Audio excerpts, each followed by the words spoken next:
Hey, how's it going, everybody? Sarasota Tim coming to you from Boynton Beach, Florida. I no longer live in Sarasota. I've been over here for more than a year, but I didn't change the name. So in case you're new to my channel, that's why I stick with the name Sarasota Tim. I started it back over there 5-6 years ago. Oh, it's bright out here. If you'll excuse me, I'm not hiding behind these, but I'll wear them for a minute until I get out of the way. I got glaucoma. I feel good. Remember that song? I feel good. I do, man. This gym has really gave me a lot of energy. At the same time, I bust my hump when I'm there, and I feel until I eat something or whatever and my blood sugar's low that I'm also extremely tired and fatigued and sore, but in a good way because, I'm working out my muscles. But after a few hours and by the next morning, everything is good. I'm definitely seeing growth. My trainer friend is telling me he sees it. And I mean, it really works. I mean, you see these guys in magazines, on TV, at the gyms. You put the work in, you're going to get the results. A man is as he thinketh. Which I'd like to talk about that.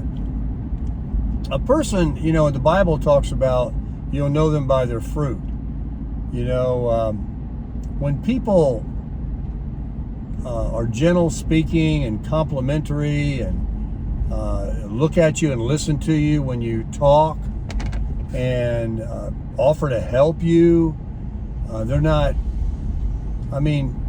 this comes from the heart. This is their soul. This is their gentle, that's their spirit, which is what we have. This is nothing but flesh and an earthly tent that we live in. Our soul, our conscience that God gave us is who we are. And He created us all in His image, but some, they didn't study His word or studied the wrong word or follow the wrong things or think the wrong way, are not enjoying the life they could have. I'm saying this because it seems like a lot of people, while the vast majority, thank goodness, are darn good people.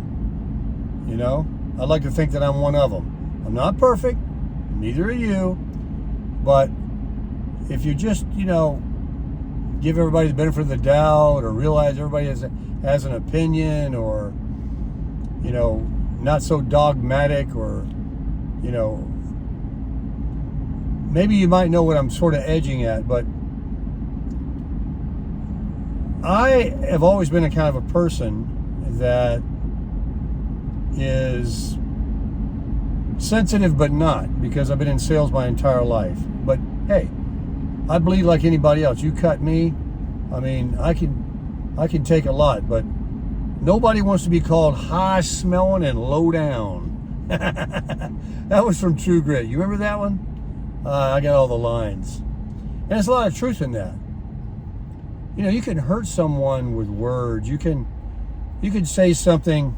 There's so many ways to disagree. Like, I don't know how the politicians are doing it in the government, how they talk to each other, but you see in the courtroom on TV and stuff where they can disagree and try to move a point and move you towards their way of thinking, but they do it articulately. And when I read the comments in my videos, and there's many now, there's just one after the other of just loving people that don't necessarily, I'm not necessarily talking about the ones that are agreeing with everything I say. They're just complimentary towards my personality, my voice, my appearance, my haircut, all these things that I tell you that it's good to do to others, to compliment, to try to help somebody, go out of your way to offer to pick up something in the store, cut somebody's grass. These are the kinds of things I'm talking about. But when people watch a video and they want to they don't know you from Adam's house cat. They just watched your video just now, and now they know every single thing about who you are, how you think. As the Bible says, no one knows another person's heart. Even someone that's acting rude in traffic or cut you off, you don't know their heart. They are a good person. They're a human being. But when you want to be critical and cynical, that's really ugly. That's an ugly spirit that you need to get rid of. You need to check yourself and say, you know what? I'm gonna go in this parking spot right here. This guy's gonna leave that cart right there. He don't care. Okay, I'll try not to hit it. The store is right there. He leaves his cart right here. Let me just talk to you 1 minute, okay? I'm not gonna get preachy on you, but I would like to encourage anybody that sees this video that if you're one of these kinds of people that watch YouTube videos, and it could be more than YouTube, you could be one of these people out in traffic cutting people off, doing 100 miles an hour down the road. You're making all kinds of errors every day, but you're quick to point out the speck of sawdust in someone else's eye while you have a 2x4 sticking out of your own eye. So, does someone have to have a master's degree to know something? Does someone have to actually own or have owned real estate or a car or land or, a boat to know something about it? Maybe what they've gleaned has deterred them from doing it because it wasn't best for them. Maybe someone like myself, and I don't mind telling you, I've been open about my past. I'm 64 years old. I've never owned a house because when I worked for myself, my business was one where I canvassed an area. I was in sales. And I was always worried that if I exhausted an area, I could go anywhere with my business. That was a great thing about it, like a barber or anybody that has these businesses, these trades, that can do it anywhere. Well, I figured if I went around selling to an area long enough that if I went around again, they're like, hey, you already were here, and so the element of surprise is not there. So I put off buying for one of those is a good reason, is I thought, well, if I have to leave this area, I don't want to be obligated to this mortgage and this real estate and this maintenance and everything that goes along with owning a house, and I don't worry about renting it out to someone. I had my own business for 33 years. I was very young when I started, and I didn't want to have to rent it out and worry about if I'm out of state or out of the area, I couldn't meet them to get the next person in if they didn't work out, and all these things that were horrifying to me caused me to never want to do it. But yet, I've explained in a video about who is Sarasota Tim. I only worked 2 or 3 hours a day, 2 or 3 days a week for 33 years. And I've always had excellent credit, a brand new car. I lived in a nice place. I leased it, I didn't own it. And I've lived in multiple places, but I have stayed multiple years in places. I was in my last condo for over 5 years in Sarasota in Lakewood Ranch. I was an exemplary tenant. I roommated at one time for 5 years after a divorce, and it was a downturn after the 2008 housing crash, and there were a lot of men that I met that were professionals that their wives, they had to buy their wives out or whatever with the home. They kept the home, and they, for the first time ever, rented a room or ran an ad for a roommate. Some were terrified about it, like who they were going to get. And rather than me buying a place or renting a place even and getting a roommate and making it affordable, I just brought to the table what I was. And everybody that rented to me, hated it when I wanted to leave, which was usually because I had exhausted an area and I wanted to move somewhere else. And actually, let me back up. A couple of places where I roommated, they ended up losing their job. This one guy rented a beautiful home he had in Duluth, Georgia, in Berkeley Lake. A beautiful 4 or 5 bedroom, 2-story home. I had a Jack and Jill set up. I had a room, a bedroom, a bathroom, the bedroom, adjacent to, and there was another door on the other side of the bathroom that went to either another bedroom or a bonus room, whatever you want to call it. And I set that up as my TV living room. So I had a bedroom, a bathroom, and I stayed sequestered to myself. I walked softly on the floors. I didn't slam doors, and I turned knobs very quietly. And I paid my rent early. And I went to work. And I came home, and I watched the volume of my TV. And I was invited numerous times to use the kitchen, of which I didn't. I had a microwave. I didn't use any kind of heating element in my room. And I would just get stuff to go, because when I was working, I had very low overhead, and I was making good money. And so I would, bring home some chicken from Publix or whatever, but I would have some microwave things. I had a little dorm refrigerator. It's all I needed. And I did this with maybe 3, possibly 4 different people.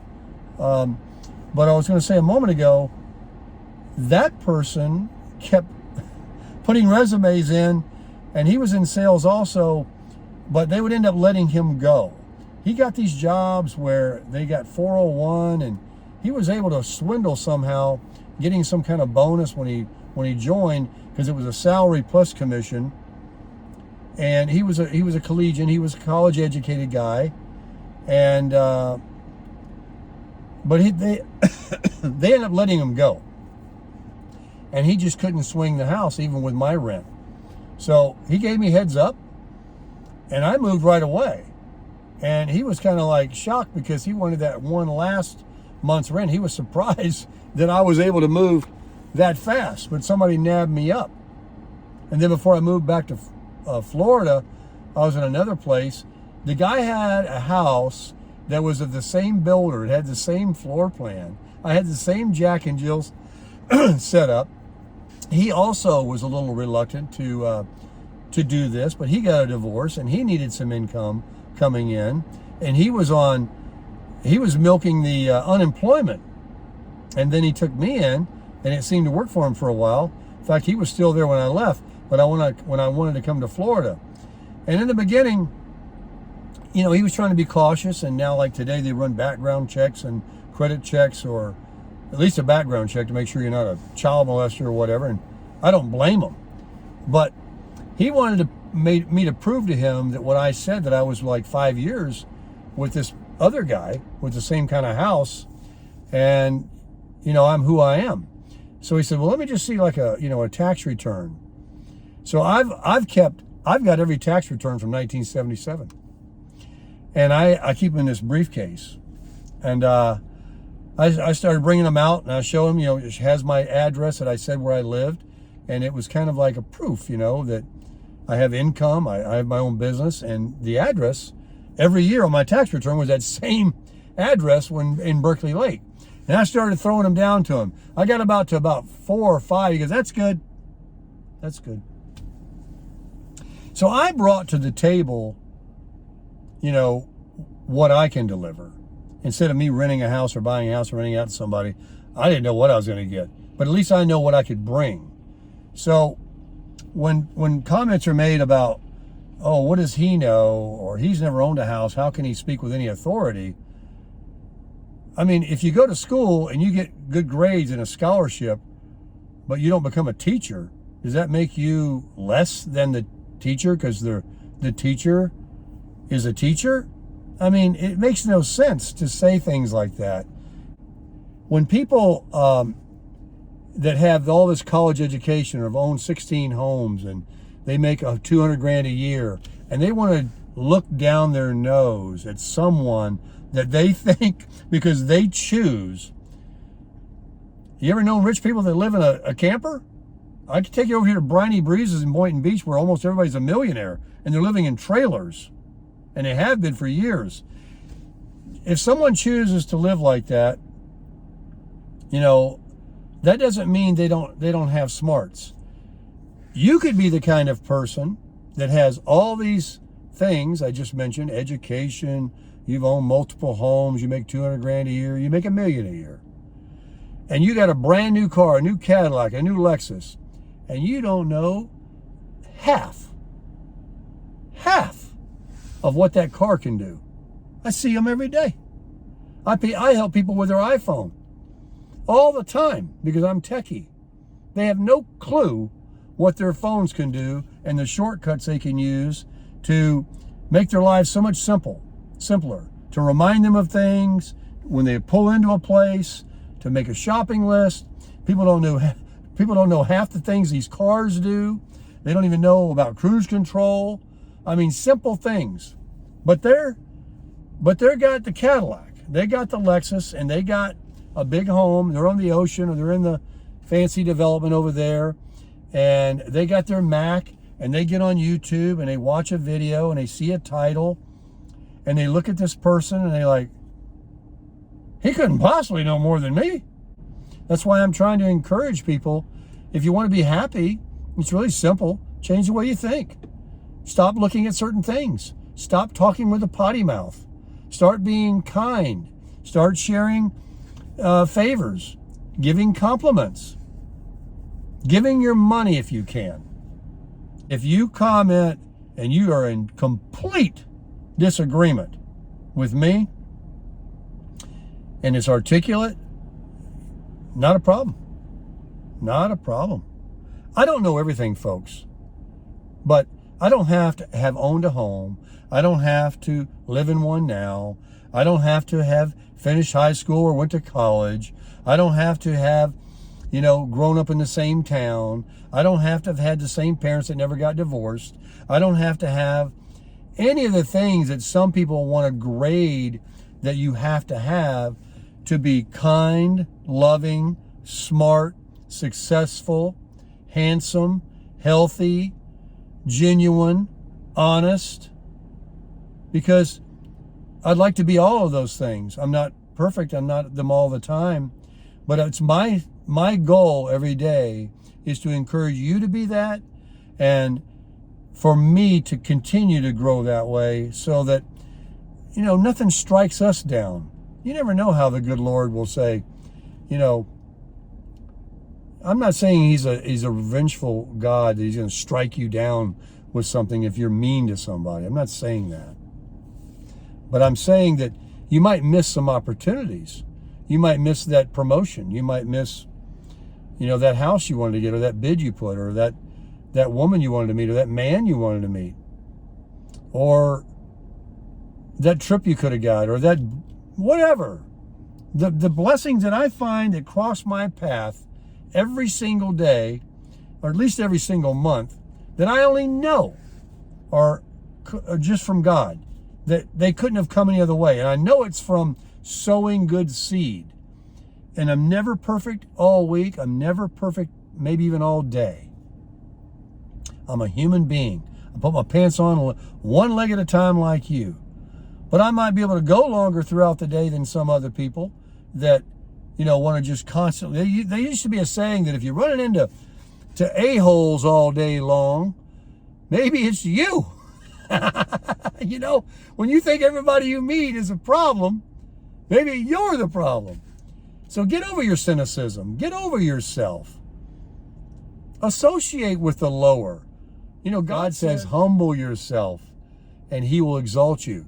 But if you exalt yourself, he'll humble you. He says he will. So if you go around all high and mighty, be prepared to be taken down a notch by him. Not by me. Not by anybody else. The one that sees it all and reads your heart. You could just think bad things. He's got your number. I mean, just think about that one. So that's the fear I always have, is he sees it. And alcohol is the same way. I'm not saying anybody, in fact, I kind of miss that nice Cabernet, but it's still good for me. I can't do it in moderation. It just puts weight on me. It costs me money. Boy, this was a rant. I hope you enjoyed it. And now I'm going to go into Publix and grab something to eat.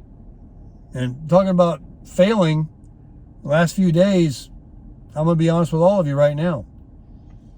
I've been bad on my eating.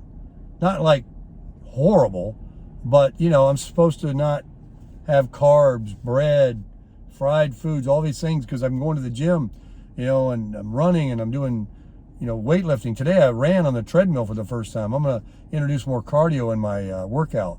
And some of this, I want to melt some of this off because I'm getting stronger. I'm getting bigger, but I can't drop that 204. I keep hovering right there.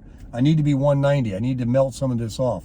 So I'm going to go in here, and I'm tempted to think, you know, I have a salad at home, so I don't need to go in here and buy a salad. But I think I'll get some protein and put it on my grill and put it on my salad, and that's what I'm going to do. And when I get back, I'll put it on my salad, I'll eat it, I'll watch some Westerns, and the rest of the night, I'm going to crush it.